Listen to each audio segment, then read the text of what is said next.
बीच एक बड़ी खबर आ रही है। बड़ी खबर आपकी स्क्रीन पर ये देखिए, उठापटक जो चल रही है उसमें एक बड़ी खबर ये है कि कांग्रेस के ज्यादातर विधायक अपने क्षेत्रों के लिए रवाना हो गए हैं। पायलट के आवास पहुंचे हैं समर्थक विधायक। तो ये जो सियासी पूरा ड्रामा है ये आउट ऑफ कंट्रोल होता हुआ बिल्कुल देखिए, और ये ड्रामा कब खत्म होगा इसको लेकर अभी कोई तारीख तय नहीं है, लेकिन फिर भी माना जा रहा है कि 19 अक्टूबर जब कांग्रेस को अपना नया अध्यक्ष मिल जाएगा उसके बाद राजस्थान का नया मुख्यमंत्री कौन होगा, इस बात को लेकर भी पिक्चर क्लियर होगी। एक और बड़ी खबर इसी से जुड़ी हुई, जोधपुर में पायलट के बड़े बड़े पोस्टर्स लगाए गए। तो देखिए, चुनाव से पहले ही यानी कि मुख्यमंत्री के चुनाव से पहले ही शक्ति प्रदर्शन राजस्थान में देखने के लिए मिल रहा है। शक्ति प्रदर्शन देखने को मिल रहा है और जोधपुर में देखिए कैसे बड़े बड़े पोस्टर सचिन पायलट के समर्थक विधायकों ने लगाए हैं। और ये देखिए सचिन पायलट के समर्थन में कई सारे पोस्टर्स लगाए गए हैं और लगातार मांग ये की जा रही है कि सचिन पायलट को विधायक बना जाए। लेकिन ज्यादातर विधायक अशोक गहलोत के समर्थन में है और उनका ये कहना है कि अगर अशोक गहलोत नहीं तो किसी ऐसे नेता को चुनना चाहिए जिसके नाम पर सर्वसम्मति हो।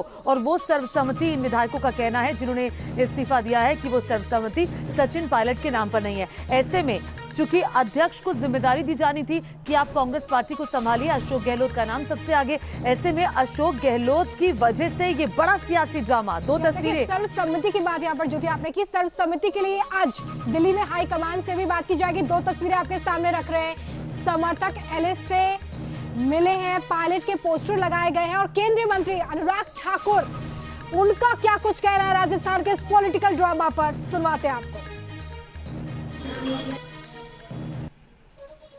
राजस्थान की हालत ये थी कि पिछले 4 वर्षों में राजस्थान की दुर्दशा कर दी है। रोज कोई ना कोई नई घटना घटती है, कभी किसी दलित परिवार के साथ, कभी किसी बेटी के साथ, कभी पशुओं के साथ, तो कभी किसी के साथ। और सरकार नाम की राजस्थान में कोई चीज ही नहीं है।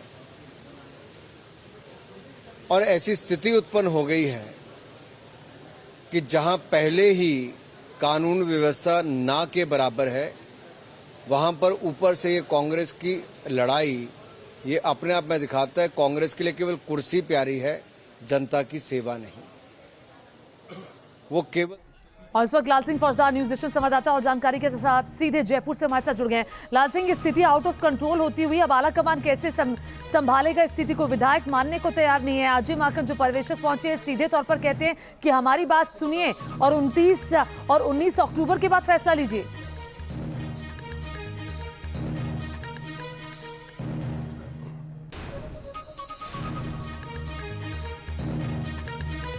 शायद हमारी आवाज पहुंच नहीं पा रही है। तो देखिए, पूरा ये जो पॉलिटिकल ड्रामा है अब ये आगे बढ़ता हुआ नजर आ रहा है। देर रात ये सियासी ड्रामा देखिए ज्योति शुरू हुआ और इसके बाद से लगातार इस पूरे मामले में अब डेवलपमेंट हो रहे हैं। कांग्रेस इस पूरे मामले को लेकर इसलिए भी चिंतित है क्योंकि अगले साल विधानसभा चुनाव राजस्थान में होने हैं और ऐसे में अगर कांग्रेस यहाँ पर एकजुटता का संदेश नहीं देती तो बड़ा नुकसान ज्योति। एक तरफ भारत जोड़ो यात्रा चल रही है और दूसरी तरफ आपसे राजस्थान संभल नहीं रहा है। अपना ही जो प्रदेश है जो हाथ में आया हुआ वो आप जैसे आपने पंजाब गवाया उसी राह पर क्या चलते हुए दिखाई दे रही है कांग्रेस पार्टी, क्योंकि ये जो पूरा सियासी माहौल इस वक्त राजस्थान में है ये संभाले नहीं संभल रहा। जी, तो देखिए राजस्थान में इस वक्त स्थितियां लगातार खराब होती हुई इसलिए क्योंकि सत्ता पर काबिज होने के लिए या सीएम की कुर्सी पर काबिज होने के लिए इस वक्त जद्दोजहद चल रही है। एक तरफ अशोक गहलोत जो कि वो ये कह रहे हैं कि देखिए मेरे बस में तो नहीं है वरना मैं 40 साल तक सत्ता में रहता। वो ये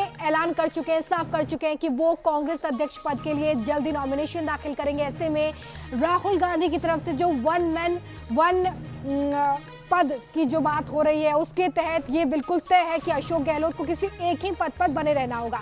कांग्रेस अध्यक्ष बनते हैं तो आखिर राजस्थान की कमान कौन संभालेगा, ये एक बड़ा सवाल है। ये पोस्टर बहुत महत्वपूर्ण हो जाता है ज्योति। ये पोस्टर वाकई में महत्वपूर्ण है। कई जगह ये पोस्टर्स लगाए गए हैं, खासतौर पर जोधपुर में ये पोस्टर्स लगाए गए हैं। लेकिन सचिन पायलट की राह आसान नहीं है। कल रात में भी पर्यवेक्षकों के साथ सचिन पायलट मिलने के लिए गए थे अशोक गहलोत से, वहां पर भी बात नहीं बनी। उन्होंने कहा कि देखिए मेरे हाथ से तो स्थिति निकल चुकी है। सीधे तौर पर अशोक गहलोत ने हाथ खड़े कर दिए थे। उन्होंने कहा मैं कुछ नहीं कर सकता। ये 5 तस्वीरों के जरिए इस पूरे सियासी घटनाक्रम को आप समझने की कोशिश कीजिए। गहलोत का ब्रेक सीधे तौर पर कहते हुए अब मैं कुछ नहीं कर सकता, आला कमान अब फैसला लेगा। लेकिन विधायक कह रहे हैं कि आला कमान नहीं, हमारी बात सुनिए।